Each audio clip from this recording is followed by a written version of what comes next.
This is Channel 9 Eyewitness News at 5. Coverage you can count on.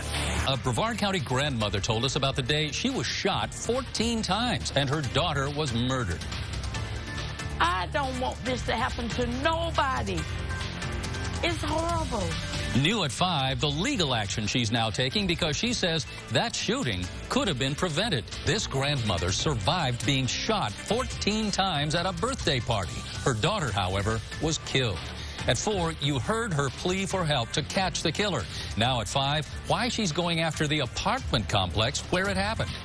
This grandmother was shot 14 times during a crime that killed her daughter. No one have the right to come in nobody's house and take no life and shoot nobody. New tonight as she speaks out for the first time, we found out why she says that shooting should have been prevented. If you were watching Eyewitness News at 4, you heard Aquila Bradford describe how a birthday celebration ended in tragedy. Her daughter Lydia was killed in that shooting more than 2 years ago, and the unknown shooter is still on the run. Tonight, and new for 5, Brevard County reporter Melanie Holt found out how she's trying to hold her old apartment complex responsible.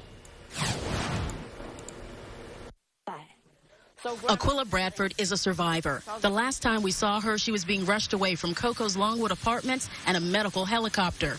That was shortly after a masked gunman interrupted a birthday celebration for her then 7-year-old granddaughter. The girl's mother, Lydia Bradford, was killed. Why would you want to come in and take someone's life?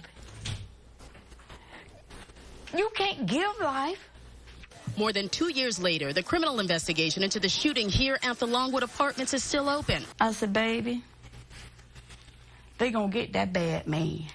Bradford, who spent 6 months in the hospital, also filed a negligent security lawsuit against the owners of the Longwood Apartments. Attorney Christopher Marlowe says the owners could have done more to keep residents safe. Marlowe claims he's close to finalizing a 7-figure settlement.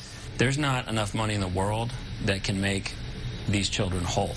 But it's the only tool that we have in our system of justice to hold these people accountable. I contacted the attorney for the owners mentioned in the lawsuit, and I was told there was no comment at this time. But in a written response to the lawsuit, the owners said if any dangerous conditions existed, they had no knowledge of them, among other defenses. With the civil case seemingly close to a resolution, Bradford wants the actual shooter behind bars. Whoever, please, whoever know anything, please come forward.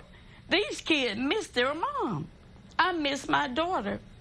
Police do believe the Bradfords may have been targeted at this complex just due to the personal nature of this crime. Reporting from Cocoa, Melanie Holt, Channel 9 Eyewitness News. A new court date has not yet been set in Bradford's civil case. We'll let you know when it's resolved.